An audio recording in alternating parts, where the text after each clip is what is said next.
क्या और ये बात जितना है, डैम क्या है इसमें बात है, पानी क्या लेवल बात है। बना हुआ है, हाँ, 1242 बना हुआ है, उसको सारा मेंटेन करना, उसको देखना, उसका रिकॉर्ड भेजना, पूरे पाकिस्तान में ना इसको ये हार्ड लाइन पे है। हाँ। इसको बिल्कुल सब सरकारी फोन है, हार्ड लाइन पे है उसके अच्छा, ऊपर। अच्छा, अच्छा, ये पूरा उसको मेंटेन कर रहे हैं कि उसको अच्छा। 1242 लेवल के ऊपर पानी को खड़ा करना, उसको मेंटेन करना, बहुत मुश्किल। उसकी सारी सर्वे रिपोर्ट सही कह कहीं रहे से हैं। प्रॉब्लम ना आ जाए, ये बड़ा काम है। बड़ा ये करते काम हैं, है सर, बड़ा सब काम नाम है इनका। हाँ। और मैं बकलम खुद जनाब आफ्ताब इकबाल मेरा नाम है, मैं असिस्टेंट फोरमैन मैकेनिकल हूँ, अच्छा। Chairman hydro electric labour union हूँ, चेयरमैन वेलफेयर सोसाइटी बनाई है उसका हूँ, माशाल्लाह, और ये माशाल्लाह, इनका माशाल्लाह। खादम और साथी हूँ, जो इनका अच्छा अच्छा साथ अच्छा। चल रहे हैं। नहीं सर जी, और बड़ी अच्छी मुलाकात रही है, बड़ा अच्छा लगा साल आपसे सवा साल मिलके। रह गया जी, मैं भी रिटायर होने वाला हूँ। हाँ। और मेरे हमारे पास जो सबसे हमारा जूनियर है वो है जी सैयद मुबशर शाह बुखारी साहब। अच्छा अच्छा अच्छा अच्छा। ये हमारे जनाब असिस्टेंट है हाँ। माशाल्लाह 16 स्केल में। अभी ये बहुत तरक्की करेंगे माशाल्लाह, पढ़े लिखे हैं माशाल्लाह, ये बहुत जी, तगड़े हैं। आपको बताऊं जी, बहुत तगड़े ये हैं माशाल्लाह। पीएचडी भी है।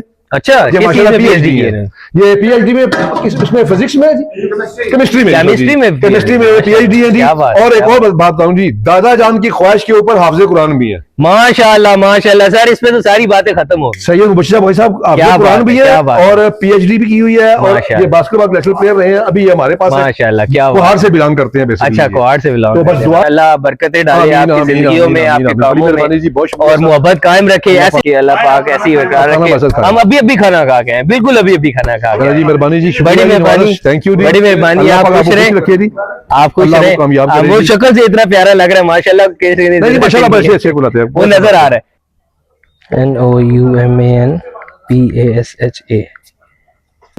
देखे जी, मेरे सब्सक्राइबर भी बढ़ रहे हैं, तो लेकिन शर्म आनी चाहिए, आपने अभी तक मुझे सब्सक्राइब नहीं किया। आप भी कर लो प्लीज यार, क्या जाता है, एक बटन ही दबाना है ना, पैसे थोड़ी ना लगते हैं यार, कर लो यार सब्सक्राइब यार। वो देखो मोबाइल नहीं आया नेट वाला मुझे सब्सक्राइब करने के लिए, यार कर लो अब तुम भी। सामने वो सामने कौन सा गाँव है सर? वो जहांग चक। जहान चक, ये किधर से रास्ता? जहांग चक जहान चक, वो सामने वो ये रोड जाती थी इधर से। यही जो रोड जा हाँ, रही है जैसे सर? मैं रिटायर हो गया, ये मेरे लिए सारे दोस्त इधर हैं कि आप नजदीक हैं, आपके पास इधर मतलब आना आज आप पोस्ट कर रहे हैं? है। ऐसे ही अच्छा हो गया। चलें, थैंक यू, कर लो सब्सक्राइब, कर लो सब्सक्राइब, कर लो।